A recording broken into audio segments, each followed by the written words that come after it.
Hello everyone, I'm Mandy Lockley and welcome to On Purpose Astrology. And today I'm talking about the new moon in Pisces.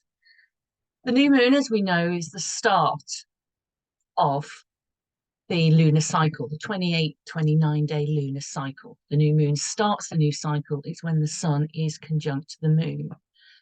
This is the last lunar cycle of the astrological year because Pisces is the last sign of the zodiac.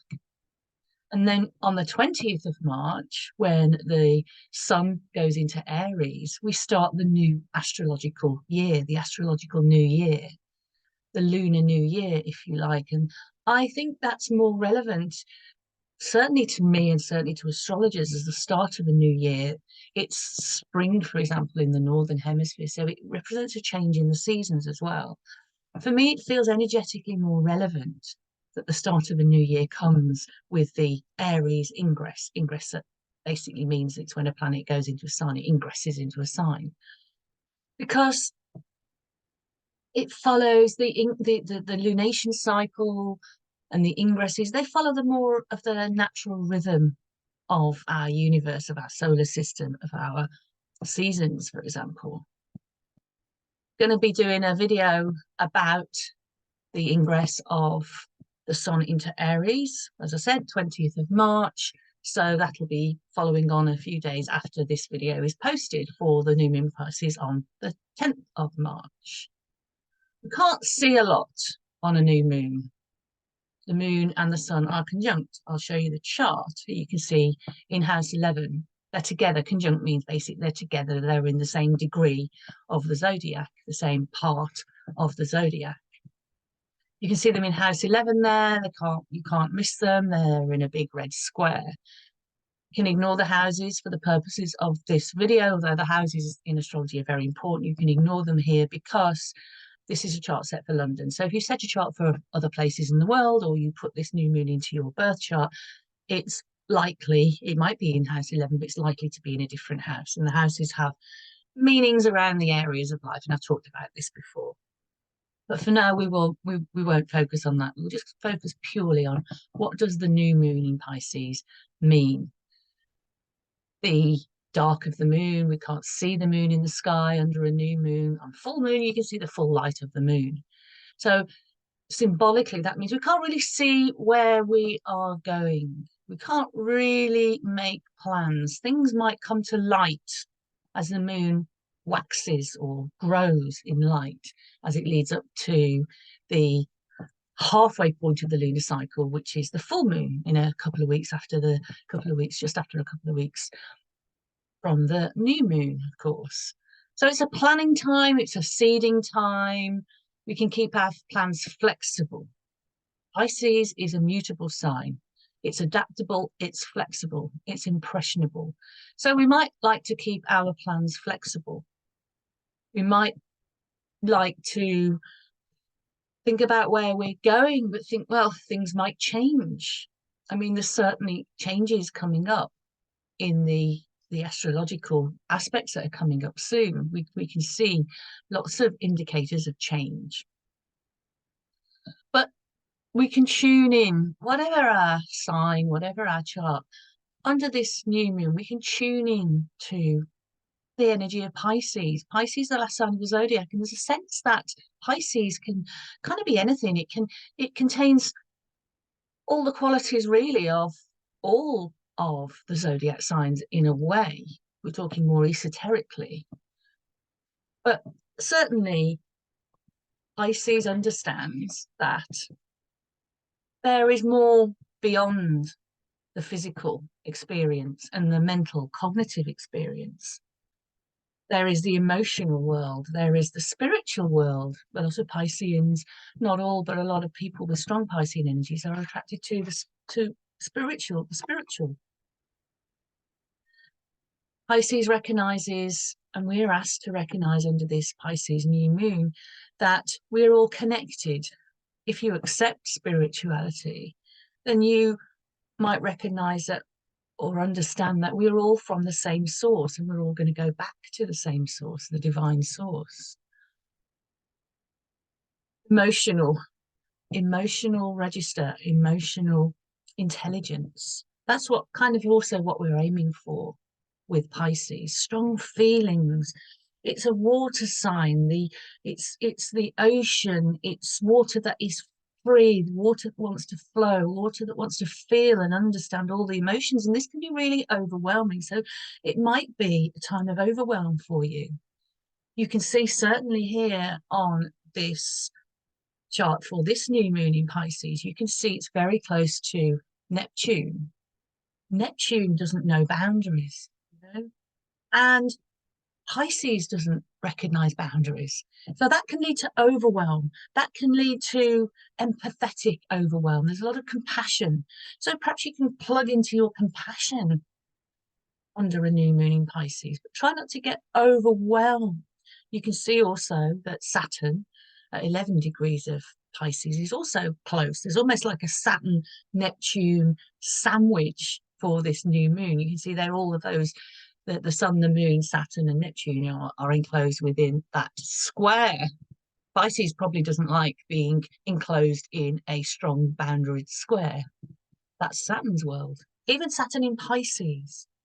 Saturn in Pisces still wants to have boundaries, but might struggle to set and enforce those boundaries. So think about where you might need to set boundaries in your life. Think about where you can have personal freedom without giving yourself away. There's Pisces likes to give.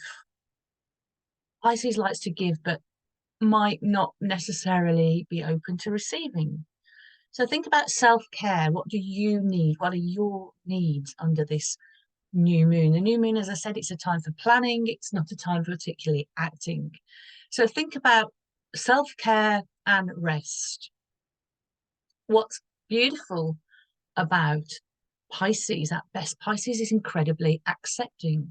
So Pisces accepts other people and other situations for what they are, but it also, you can develop under this new moon, you can think about self-acceptance. What do I need? There's nothing particularly selfish about Pisces, although Pisces can get into a pattern of wanting to be rescued and being very needy, of course. So you might need to think about where those patterns might exist in your life, maybe from others. You know, how are you giving yourself away too much, or are you taking too much from other people? And setting some flexible, porous, not porous, that's the wrong word, but some flexible boundaries. We don't want porous boundaries because you can let all, you know, you can be overwhelmed. Pisces is a sign that can become overwhelmed. Remember, I said it has the potential to contain all the qualities of all the zodiac signs. So there can be that overwhelm. So think about where you might be emotionally sensitive. Take some rest, take some time to yourself. Compassion, as I said, acceptance and kindness tends to be a kind sign at best. Think as well about grounding. It's easy to get carried away in fantasy, escapism, your own imagination in Pisces. But think about grounding. Spring is coming here in the Northern Hemisphere, so we're witnessing a change of seasons, and of course, change of seasons in the Southern Hemisphere into fall, or we might call it autumn as well. So we can just go with the flow of the seasons a little bit at this time. There will be time when the sun moves into Aries on the 20th of March, that there will be the time for action. And I'll talk about that in the video there. There's a yearning. What are your yearnings? Think about what your yearnings are under the new moon in Pisces. What are you yearning for? What does that mean? What do you feel like you might have lost? You know, it can be quite sad, actually, Pisces. But also, it's incredibly creative expression. So think about how you can express yourself creatively. Use your imagination. Try not to get too lost in fantasy. Try not to have the escapism of drinking or other, you know, habits. You might actually, during this new moon, come to recognize some addictive habits that you might have that you might want to address. That might be part of your planning for this final lunation cycle of this astrological year. How you can heal. It's very healing it wants unity, you see. I mean, this is I think at the root of a lot of the ideas about sometimes Pisces wants escapism, because it wants to feel unity, it wants to feel flow. Think more about how you can creatively express yourself in any way. I mean, we can talk creativity in terms of sort of music and dance and poetry and art and photography and all those kind of things, but acting even, but think generally about creative expression. How do you express yourself creatively? And change is coming, you see. Change is coming, as I've already alluded to. We have, if you look into house 12 there, you can see right on the far left-hand side of the chart, you can see Jupiter and Uranus. Jupiter at 12 of Taurus, well, nearly 13 of Taurus, and Uranus is nearly 20 of Taurus. They are moving into a conjunction soon, which is the start of another new cycle, the Jupiter-Uranus cycle. It's about embracing change. It's about yearning for freedom. We've talked about Pisces and yearning. Where might you be yearning for freedom? Because we do have this new moon is in a really nice aspect to Uranus, the planet of change. And that Uranus is starting a new cycle with Jupiter. And it's quite an exciting cycle. Yearning for freedom, for adventure. It's a creative combination. So when you're planning for the lunar cycle to come, and then when you might even be thinking ahead about when to take action, and we're thinking really about the sun's ingress on the 20th of March, that's really a time when you might start to feel that urge to take action, to do your own thing, to have the freedom that you want, but also to maintain some of that sort of unity consciousness of wanting to sort of go with the flow. I know those sounds like two separate things. I don't, going off and doing your own thing, and also merging and flowing with other things. But there are ways to do that. Once you come to realize what you really want, what you really need, and how you really want to express yourself. And I'll talk about this more in the Sun in Aries, Sun going to Aries talk shortly. Is you can really step into your creative expression.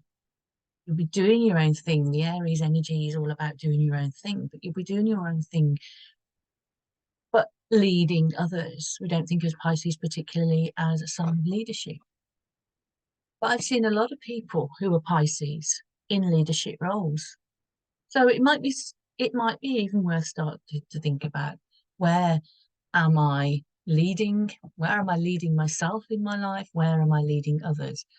That might not be, where wanting to lead others should not necessarily or shouldn't really be the prime motivation. It's about that creative expression of you, uniqueness of who you are. As I said, 21st of April is going to be that conjunction between Jupiter and Uranus. So people are probably already feeling it, and it is connected to that new moon, feeling that need for adventure. It can feel quite overwhelming. It can be too many choices. This is the other thing about Pisces. It can see all the options and it can't quite make a decision. It's a mutable sign, it can become overwhelmed. So really, I think my message here is to think about, or to sense, or to feel during this new moon, how you're feeling. Take a break, take a rest, breathe into any overwhelm. Start maybe just asking the universe, what should be my plans for this new lunar cycle? And this lunar cycle encapsulates this new lunar cycle that starts with this Pisces new moon, encapsulates the Aries ingress. You can't really separate them. So, and then the moon is in a really good place for the Aries ingress, as we shall see in the next video that I'm going to record and post in a couple of days' time. It's in a really good place for taking action. So you can go into yourself, take a bit of time to rest, ground, don't forget those boundaries. If you need time to yourself, if you need time to rest, enforce those boundaries. Tell other people, oh, I'm just taking a little break for now. It's not always possible, of course, because we have jobs, we have families, we have responsibilities. Saturn is, of course, part of that picture for the new moon. So sometimes we have to sort out some of our responsibilities. We can't let go of those. We might like to. So again, it's taking responsibility for yourself, it's taking responsibility for others, but also making that time for yourself. Have love and compassion, not just for everyone else, because that's the Piscean thing. Have love, compassion, and acceptance and kindness for yourself under this new moon. Wishing you a really beautiful, beautiful new moon time. And thank you so much for watching. Thank you for everyone who has watched, has commented, has subscribed. If you haven't subscribed already, subscribe below. Also check out my website. I have got a few talks coming up this year, already booked in for quite a few astrological talks at conferences, and for the AOA Astrology Academy of Astrology School as well. I'm doing a talk for them at the 27th of April. Once the details are posted on their website, it's about life purpose, you know, on purpose astrology. That's my theme. So I will post the details for that if you want to book for that talk. In the meantime, I'm sending lots of love to you as always. Thank you so much. Take care. Bye-bye.